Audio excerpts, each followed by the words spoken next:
welcome to day 18, guys. I can't believe we're just a few days out from being 3 weeks into this. It's been super easy. Oh my goodness, this is the easiest diet I've ever been on in my life. My goodness. So, I just wanted to say, I hope that you guys have someone in your life that is, like, ridiculously supportive. We'll just call it that. My husband is just an amazing person. He always has been. He's a great guy. He's super, super sweet, super nice, super helpful. Just an all-around really good person. But he's also really supportive. So days like today where, seriously, I slept for like 45 minutes today, I just don't have a whole lot of energy, let me tell you. He put all my food together for me, and he made me a smoothie, and just, what can I do to help you? And it's just amazing. He's such a good guy. And I really hope for you guys' sake that you have somebody in your life that's like that. It doesn't even have to be a significant other. It could be, a mom or a dad that just is like, hey, you work all day. Let me make you something to eat tonight. Or, I work today and you work today. Let's get together and batch cook this weekend so you have a whole bunch of food to eat this week. Or, even a child that's partially grown that's capable of helping around the house, or that is up in the morning and able to help you get ready for work by putting maybe some rice type dish that you've made into a bowl or a container for you to take with you. I don't know, just something along those lines. It's really nice, it's really helpful, and it's makes your heart feel very loved. So anyway, today before I left the house, I had a bowl of rice with green beans and a little bit of the no chicken bouillon.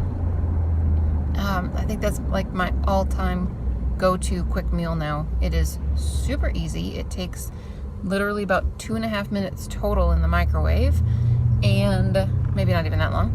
And it's absolutely delicious. Like, just super quick, super easy. And then I don't have a salad today. Whew, can you believe it? It's just shocking. But I have almost the rest of the cabbage soup that I had. There's a small amount in a bowl left in the refrigerator at home, but I have a container of that with me. And Anthony made me a Korean melon.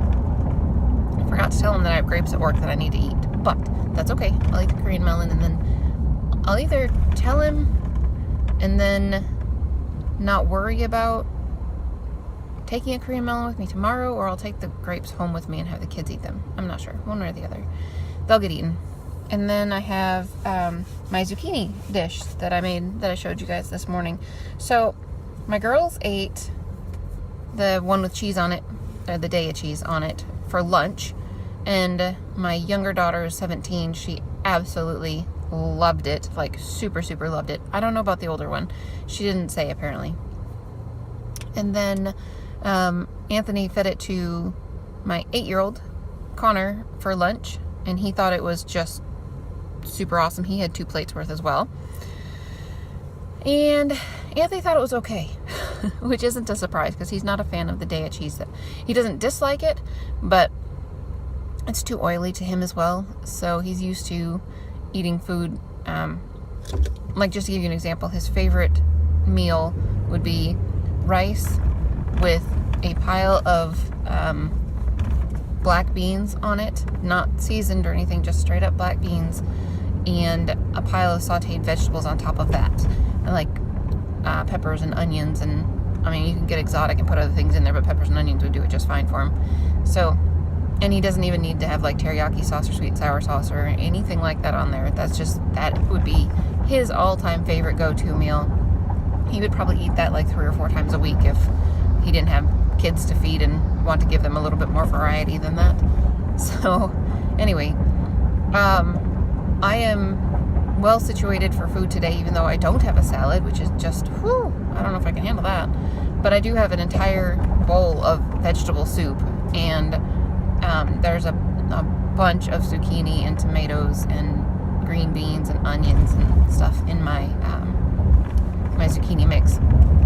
I think I've decided, though, that those enoki mushrooms, they don't really need to be cooked per se.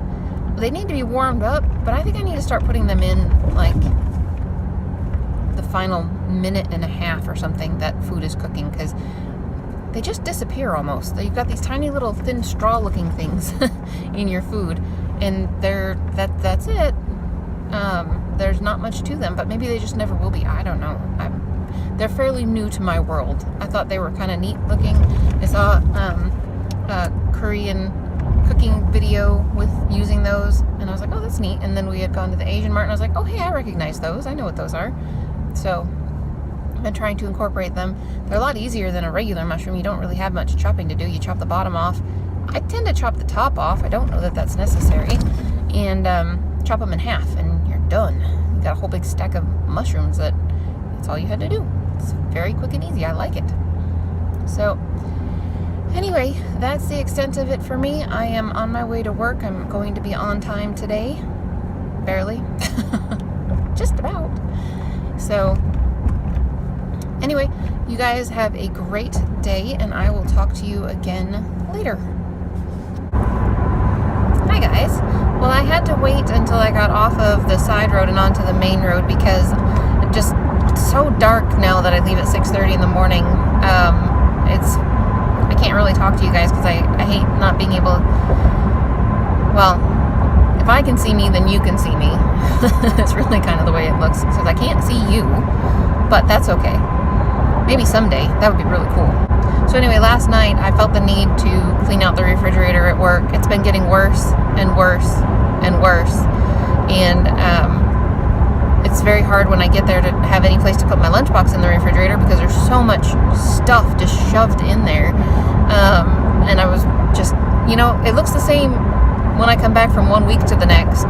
There's still the same stuff shoved in there. So I was, we really just need to get rid of some of this because I imagine that some of it's got to be bad by now, right? So I pulled out a Coke Zero that was half gone from the back of the refrigerator that expired in 2014.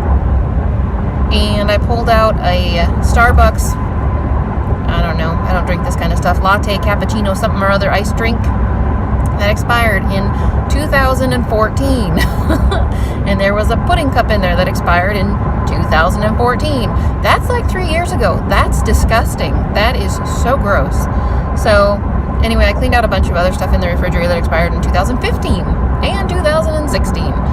So hopefully people at work don't have a flipping cow when they open the refrigerator and it's about a third of it or more is missing. It's in the trash, actually. If they want to go look for it, they can go look for it. It's in the trash can. But, just disgusting, like bags of shredded cheese that were gooey. So, anyway, I should have done it a long time ago, apparently. I don't want to throw away somebody else's food. If they come in and they look for their food and it's gone, I'm going to feel horrible because they're going to want to eat. But I really hope that nobody's going to eat yogurt that expired in January of 2016. I mean, I know you can grow some real good culture and stuff, but I don't think that would probably be healthy. So anyway, I did that at work last night for a few minutes while I was taking a little break, and I don't know. It'll probably just get stuffed full of stuff again. But I put a few things in there that were like drinks that were partially open and there was some gone. I put them in kind of strategic placement, and then in not this rotation but next rotation when I come back, if they are in the exact same place that they are now, then they're going in the trash too.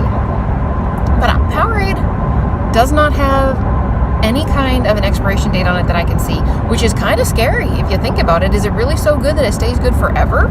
Maybe I just couldn't find it. I don't know. I couldn't see one on the lid anywhere. I couldn't see it on the ring that was supposed to be attached to the lid. I didn't see it anywhere on the labeling, and I couldn't find one on the bottle. So I don't know. I guess Powerade stays good forever. It never goes bad. That's really a good testament to what kind of chemicals are in that bugger. But so last night I had my zucchini tomato stuff. I have to say, when I was cooking that yesterday, it sure did smell delicious. The kids' one with the cheese in it and stuff, it smelled so good. And then when I warmed it up last night, it didn't smell quite the same. So I'm not sure if it was just the cooking of the spices brought out some of the flavor, which is probably what it was, but it did taste good. It really did. It could have used to have a little more flavor, so maybe some black pepper would have been good. It could have had a little bit more flavor, but it was absolutely fine the way it was. I would totally eat it again. In fact, I've got another bowl at home, so I will be eating it again. But I would totally eat it again, just like it is, without adding anything to it. But I think that you could play with the spices a little bit and make it a little better. I would highly suggest you guys make it, though. It's good.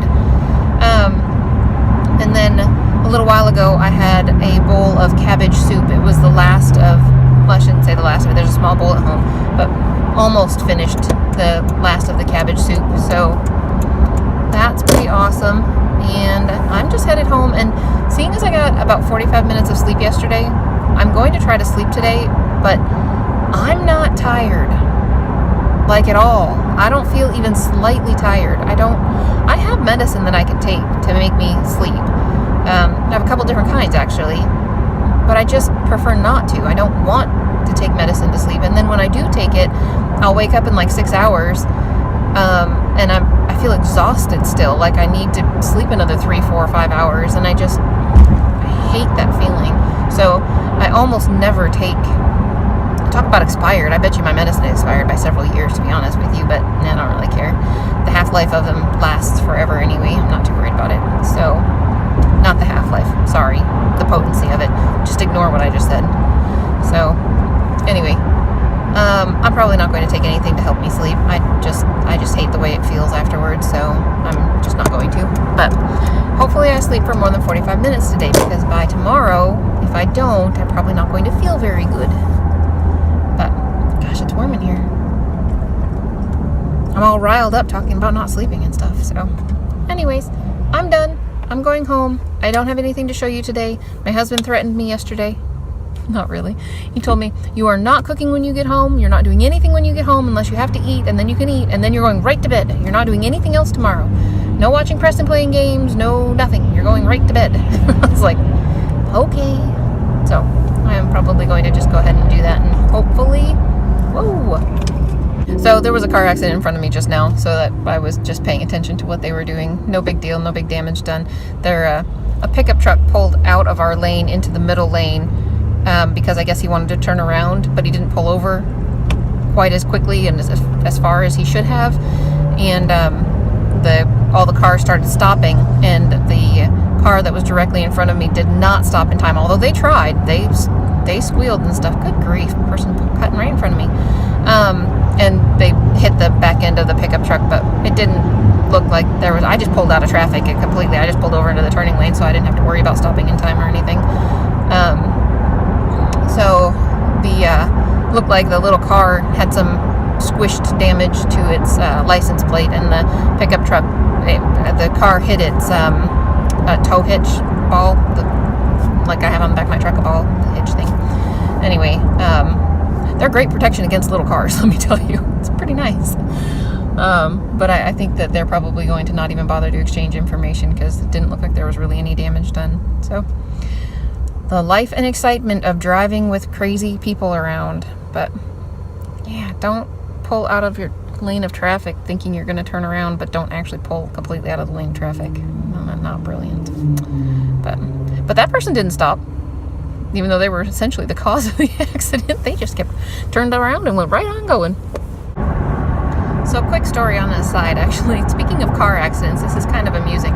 So I have actually never been in a car accident where I was driving. I have been in several car accidents before. But my poor truck has been in a car accident without me. I took it to, I won't even say the retailer, but I took it to a major place that does tires. It's not a tire store, but they do tires as well. And we shop there a lot. I like the place. I won't go back for my tires again. But anyway, I was just taking it in to have my tires rotated. And the guy that was pulled my truck into the shop was new and training, which is okay, that's fine. Everybody has to be new at some point. But we left my truck there because my husband had also driven over there, and we were just going to go back and pick it up later because it takes forever to get that kind of thing done. So they called, and the manager actually of the entire store called, and she said, "I'm very sorry, I have to tell you that there's been some damage done to your truck." And I was like, okay. And she said, "Yes, we're really sorry. When I think she called him a service tech or whatever he was, pulled it into the garage, he accidentally clipped one of the big stone pillars that are outside the doors to protect the garage door, I would assume, and did some damage to your truck. And I was like, well, how extensive is it? Is it drivable? She said, not really. I was like, what in the world did you guys do to it if it's not drivable? So I could drive it, but literally the entire passenger side from the back door all the way to the back had to be replaced. Like the whole thing had to be replaced. It was just completely dented in. They had my truck in shop for like 2 weeks. My poor truck. It was awful. But I just thought that was kind of amusing that I might share that I've never been in a vehicle and been driving and been in a car accident. I have driven my car off the road on ice up in South Dakota when we lived up there. I was going literally about 2 miles an hour in my stupid little Mercury Sable that I owned at the time. And I needed to go just a curve, just around a curve. I was going super, super slow, and I just went into the curve, and I just kept right on going off the side and ended up sideways in the ditch. I was trying to decide what I was going to do about that. So anyway, I had to sit there and think about it for a second, and it was back in 2001 or 2002. 2002. And so I had a cell phone, but it was not any kind of nice cell phone.